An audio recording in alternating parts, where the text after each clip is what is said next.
So it was a few days before I started a new job and I'd quit smoking, or at least I'd planned to quit smoking. I hadn't had a cigarette for a few days. So, of course, on day one of my new role, we arrived at a training session and met my new team. No one knew me. I didn't know anybody. And of course, one of the girls eventually stands up and casually says, "I'm going outside for a smoke." And she looked around expectantly because at this point, as we know, new team together, we find out who's the smokers and who aren't. And a couple of people got up and so did I. But what happened next might surprise you because even though I hadn't had a smoke for a few days, I did have a packet in my pocket that contained a single cigarette.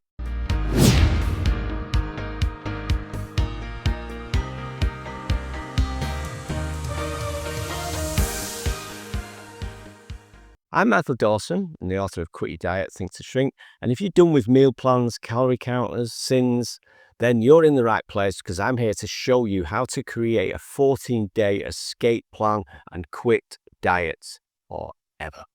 Membership on my website is free right now and always will be to you if you sign up and become a legacy member pretty soon because before I casually close the door on the free membership. You'll have full access to the members area with all the tools you need and invites to our live coffee mornings. If it's of interest, I also have a 12-question quiz around here somewhere to help you decide what level of change you are possibly at and as such, what might work best for you.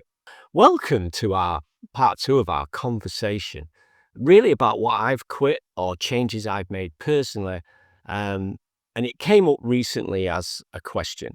More importantly, whether I used my own medicine to do so. This was really interesting to me. So if you missed part 1, you might want to go back and hear how I use simple techniques that I talk about in my book to break down some long-standing habits like nail biting, sugar craving, and caffeine dependency. But today, we're going to talk about the big ones, cigarettes and alcohol. Yes, as it used to be where all the fun is. So a few years ago, I was clearing out an old desk drawer and I found a folded piece of paper. It had fallen down the inside of the desk at the back, and attached to it was the remains of a crumpled up, dried up cigarette. It'd been there for years and I recognized it immediately. And just like that, I was thrown back to one of the most important personal changes I ever made. I'm now a guy who helps people quit dieting for life. I'm also a guy who's helped people make changes in their lives for decades. And that's why we've got this question. What have I ever quit and changed? And what lessons have I got that are worth sharing? As it happens, I discovered when I thought about it quite a lot. Which is why I broke this video into 2 parts. So go back to the story I told at the beginning. I did indeed have a cigarette in my pocket on the first day of that new job. And yes, I did go outside and join the smoke break. The thing is, I did not smoke. And many weeks later, I still had that same cigarette in the same packet in my pocket, and I still have not smoked. Like many smokers, I always thought I was going to quit one day. But when? After Christmas, after stress, after something, a party, whatever. But eventually I set a date, a real date. It was Sunday at midnight. And as the day got closer, I continued to smoke probably more than normal, to say the least. So the night before, I chain smoked till midnight. The problem was that I was committed to quitting at midnight. And here's the extra problem. I still had 2 cigarettes left. I just couldn't smoke anymore. I'd already written a goodbye letter to cigarettes. And if you don't know what that is, you'll find it in my book and you'll find it in the members area.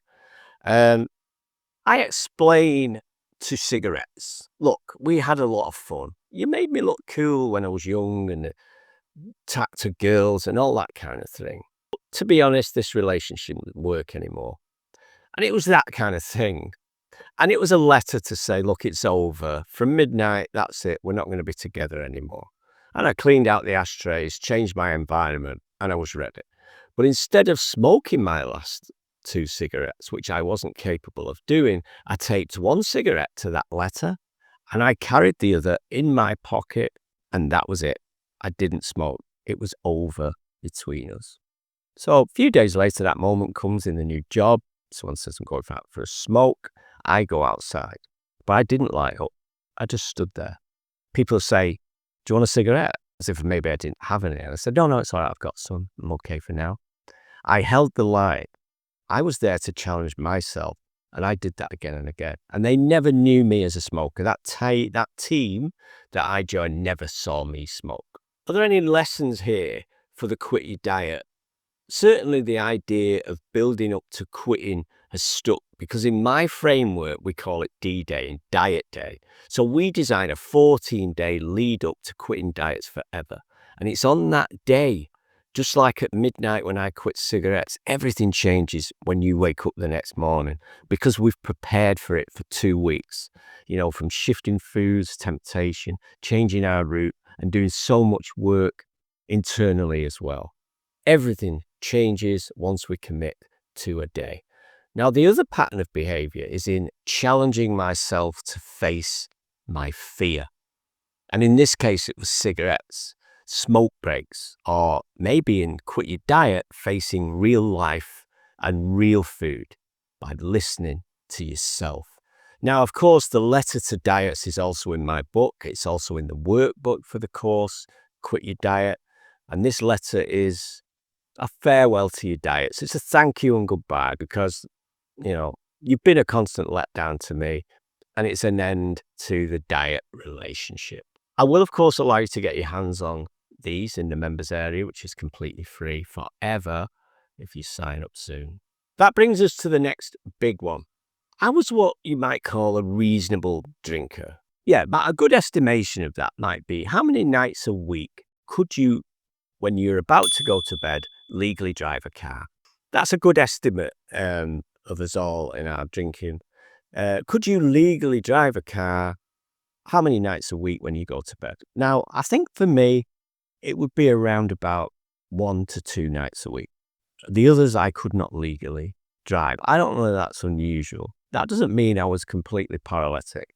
And I'd love for you to share in the comments just what you think of that as an estimate.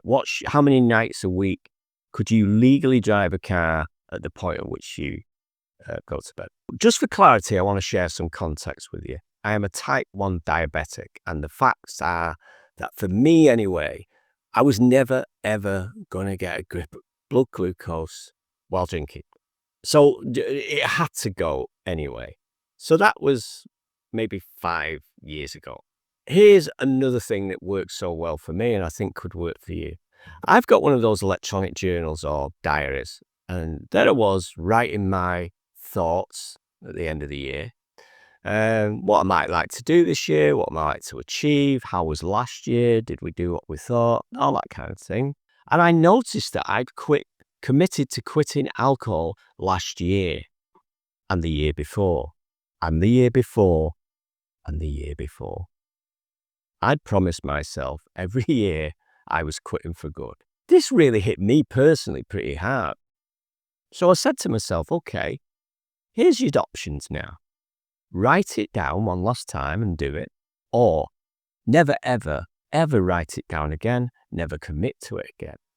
I set myself up with a lead in as usual. I knew the day I was giving up. I think it was the first day of February. We get all that silly stuff out of the way, the stuff about, New Year's resolutions and all. It was the 1st of February. And so I did exactly the same, carried on drinking, and just like the Cigs, funnily enough, by the time I'd had enough drink the night before, the next day was the 1st of February. I live here in France. We were going to a beach. There was still a quarter bottle of wine.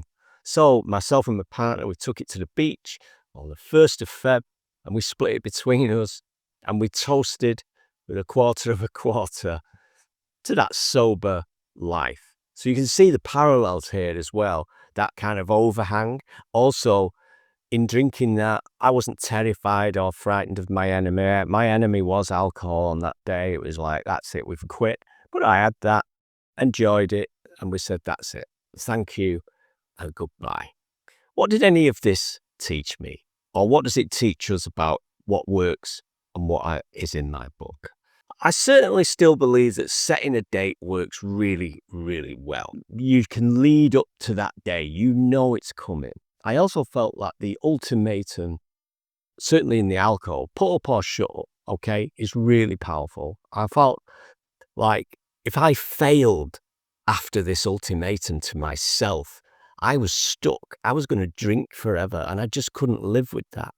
That wasn't technically true, but it felt like that. It was really powerful. You know, imagine thinking that you can never, ever give up diets. Stop trying and you've got to keep this torture going. And that really meant a lot in my mind. Another set of powerful lessons I can share is over the next few weeks, it was really tough to resist alcohol. And I actually believed then that was my life. I'd always be resisting what I wanted. But this feels like a secret, but it's not a secret. Actually, that is not true. It doesn't seem that way. I'm now completely free of alcohol. I have no desire to drink any. It doesn't attract me in any way. I still socialize, still have fun, still do parties and all that kind of thing. There's a belief at the beginning of it, oh God, this is it. This is me now, just watching everybody else drink and everyone else have a great time. And that just is not true. That goes away because, and here's why, there are benefits to not drinking that are incredible. For one, I actually have more life. And what I mean by that is that my day does not end at 5 or 6 o'clock or even earlier at weekends, because I don't know about you, but once I start drinking into the evening, my productive day is over. I'm not writing anything, I'm not doing anything, I'm not creating anything. Now I am. And I believe this gives me at least 10 to 20 hours a week in productivity. And that's without counting what you lose when you have those heavy mornings, you know, when you drink a little bit too much. There are so many more productive hours for me. If you believe quitting is something you're going to be stuck with forever, that is not true. And I think that's really powerful. You are going to be in a place where you wouldn't dream of having a drink or a cigarette. That's kind of unconventional advice. We have a little bit of fun around our house when we discuss drinking because I usually start with the statement, I always start with this statement. The thing about drinking is, and you won't know this, but when you're like me and you're better than everybody else, of course, it's a joke. All I can say is I really, really recommend getting over that maybe the first month or so. Cigarettes are our most powerful and dangerous drugs. And if you and me quit those, then we've got to say cigarettes, alcohol, where's the lessons for quitting your diet?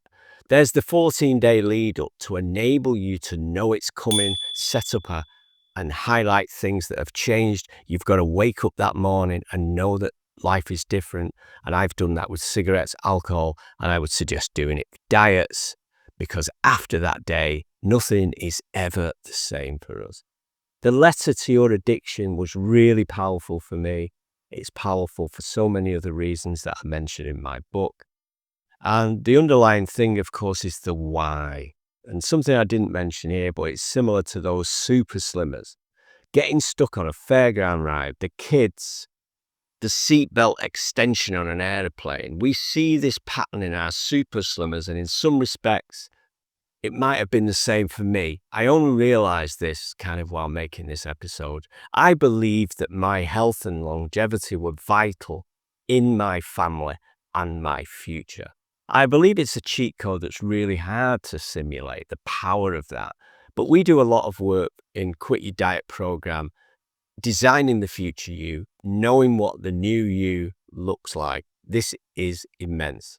That's the supercharge. And in the next video, we're going to talk about that and how we can create our own future you and head towards that, because time's going to pass anyway. And that powerful way you can be pulled beyond your obstacles. And it's only reflecting on this episode that I realize just how important that is. So if any of that's of interest, then please subscribe and like, because you don't want to miss it. And it's all here in the coming days. My name is Mike Dawson, the author of Quit Your Diet, Think to Shrink. I'm here every few days to help you create your 14-day escape plan to quit diets forever. Membership and access to everything you need is currently free and always will be free to you if you jump on board pretty soon at actionfactorypublishing.com. You can also take the 12-question quiz to help you determine your levels of change. Links around here somewhere. I'm going to see you in the next episode where we can hopefully introduce ourselves to the future us. Please remember, one important thing is that half a second it takes to lightly tap on this like button is huge in sharing this message with other people just like you. It's great being here with you once again. It always teaches me a lot. Thanks for being there. I'm going to see you in a couple of days.